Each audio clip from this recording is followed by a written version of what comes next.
గురువు నందు ధరణి కొలువుదీరు అని తెలుగులో ఒక పద్య శతకం ఉంది.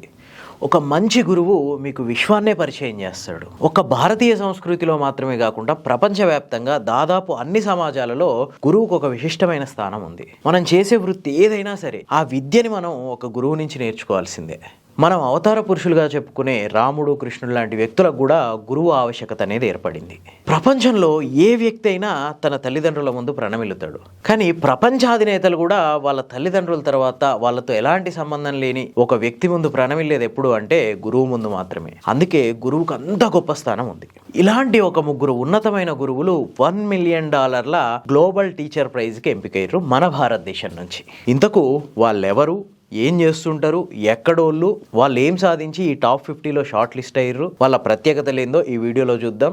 కంప్లీట్గా చూడండి, చాలా మంచి వీడియో. నచ్చితే లైక్ చేయండి, షేర్ చేయండి. ఇలాంటి మరింత మంచి ఇన్ఫర్మేషన్ కోసం ది ఫోర్త్ ఎస్టేట్ ఛానల్ని సబ్స్క్రైబ్ చేసుకోండి. చదువు ఎవరైనా నేర్పుతారు, కానీ ఆ వృత్తికి వన్నె మాత్రం కొద్దిమందే తీసుకొస్తారు. అట్లాంటి ముగ్గురు ఉన్నతమైన ఉపాధ్యాయమూర్తులే నేను చెప్పబోయే ముగ్గురు. యూకేకి చెందిన వర్కీ ఫౌండేషన్, అట్లాగే యునెస్కో, ఈ రెండు కలిపి GEMS education global teacher prize అనే ఒక కాంపిటీషన్ని ఎవ్రీ ఇయర్ నిర్వహిస్తుంటాయి. 2026లో నిర్వహించబోయే ఈ కాంపిటీషన్ కి భారతదేశం నుంచి చాలా మంది నామినేషన్ చేసుకున్నారు. మొత్తం 139 దేశాల నుంచి 5,000కు పైగా నామినేషన్స్ ఈ కాంపిటీషన్ కోసం వచ్చినాయి. ఇందులో మన ఇండియా నుంచి కూడా చాలా మంది నామినేషన్ చేసుకున్నారు. ముగ్గురు మాత్రం టాప్ 50 లిస్ట్లో షార్ట్ లిస్ట్ అయ్యారు. బట్ ఇది ఫైనల్ కాదు.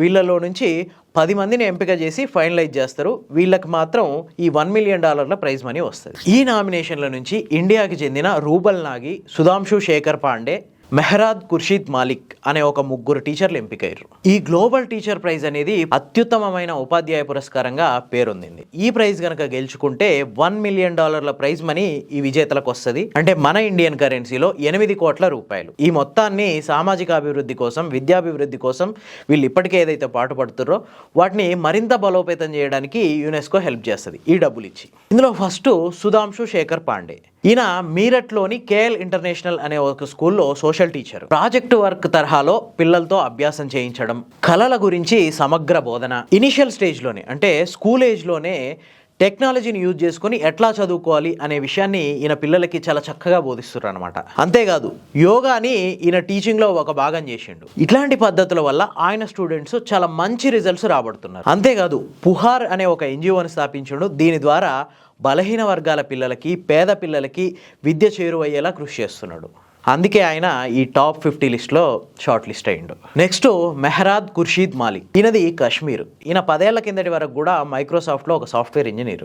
లక్షల్లో జీతం వచ్చేది. కానీ కాశ్మీర్ గురించి మనందరికీ తెలుసుగా, ఎప్పుడూ ఒక కల్లోలిత ప్రాంతంగా పేరొందింది. ఇట్లాంటి ప్రాంతంలో సేవలు అందించాలని చెప్పి ఆయన డిసైడ్ అయ్యి ఆ లక్షల్లో వచ్చే జీవితాన్ని వదిలేసి కాశ్మీర్లో పాఠాలు చెప్పడం స్టార్ట్ చేసిండు. అక్కడ ఈయన ఒక ఉపాధ్యాయుడిగానే కాకుండా ఒక కమ్యూనిటీ లీడర్గా కూడా పనిచేస్తున్నాడు. శాంతి స్థాపన, భావోద్వేగాల నియంత్రణ, యువత హింసా పద్ధతుల వైపు మళ్ళకుండా ఉండడం, ఇట్లాంటి లక్ష్యాలను ఏర్పాటు చేసుకుని ఆయన తన బోధనని కంటిన్యూ చేస్తున్నాడు. కాశ్మీర్లోని స్కూల్స్, మదర్సాలు, రిహాబిలిటేషన్ సెంటర్లు, జైళ్లలో ఉన్న ఖైదీలకు ఈయన పాఠాలు బోధిస్తుండు. ఖుర్షీద్ 2 రకాల ప్రోగ్రామ్స్ డిజైన్ చేసిండు. అందులో ఒకటి ఇన్సానియల్ కరికులం, రెండోది సహీ రాస్తా. ఇన్సానియల్ కరికులం అనేది పూర్తిగా పిల్లల కోసం డిజైన్ చేసింది. ఇది ఒక 1 ఇయర్ స్కూల్ ప్రోగ్రామ్. సహీ రాస్తా అనేది పూర్తిగా యువత కోసం డిజైన్ చేసింది. అంటే రిహాబిలిటేషన్ సెంటర్లలో ఉంటారు కదా, వాళ్ళ కోసం డిజైన్ చేసింది. ఎవరైతే చెడు మార్గాల వైపు పయనిస్తున్న వాళ్ళు ఉన్నారో వాళ్ళని మంచి మార్గంలోకి తీసుకురావడానికి డిజైన్ చేసిన ప్రోగ్రామే సహీ రాస్తా. ఇది ఒక 23 రోజుల ప్రోగ్రామ్. ఈ రెండు ఆయనకు అక్కడ మంచి పేరు తెచ్చిపెట్టినాయి. Next rouble Nagi. ఈమె కూడా కాశ్మీర్ లోనే పుట్టింది, కానీ ఈమె నివసిస్తుంది మాత్రం ముంబైలోనే. ముంబై నుంచే ఈమె రూబుల్ నాగి ఆర్ట్ ఫౌండేషన్ అనే ఒక సంస్థ నిర్వహిస్తుంది. ఈమె ఆర్ట్ బేస్డ్ ట్రైనింగ్ ద్వారా బలహీన వర్గాల పిల్లలకి, పేద పిల్లలకి విద్యను చేరువ చేస్తుంది. తక్కువ ఖర్చుతో అందరికీ అందుబాటులో నాణ్యమైన విద్యను ఎట్లా సాధించాలి అనే దాని మీద ఆర్గనైజేషన్ కృషి చేస్తుంది. అంతేకాదు బడికి పిల్లలు పోవడం కాదు, పిల్లల దగ్గరికే బడి వెళ్ళాలి. ఇది ఈ rouble Nagi art foundation main concept అనమాట. ఈ కాన్సెప్ట్ తో పేదలు, మురికివాడల్లో ఉండే పిల్లల దగ్గరికే టీచర్లు వెళ్ళి బోధన చేయడం. దీని ద్వారా ఈమె చాలా మంచి ఫలితాలు, అద్భుతమైన ఫలితాలు సాధించింది.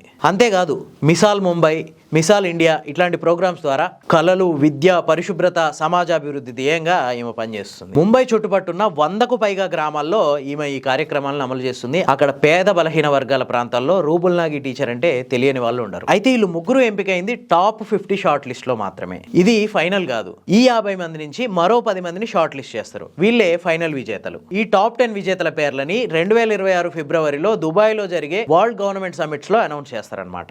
ఈ టాప్ 10 లో ఈ ముగ్గురు టీచర్లు గనక ఉండి ఆ ప్రైజ్ మనీ గనక వీళ్ళకి వస్తే వీళ్ళు ఇప్పటికే విద్యాభివృద్ధి కోసం, సామాజిక అభివృద్ధి కోసం, పేద బలహీన వర్గాల పిల్లల అభివృద్ధి కోసం చేస్తున్న కార్యక్రమాలకి మరింత ఆర్థిక సహకారం అందినట్టు ఉంటుంది. అందుకే ఈ ముగ్గురు ఖచ్చితంగా టాప్ 10 లో ఉండాలని చెప్పి నేను కోరుకుంటున్నా. మరి మీ అభిప్రాయం ఏంది? కామెంట్ రూపంలో తెలియజేయండి.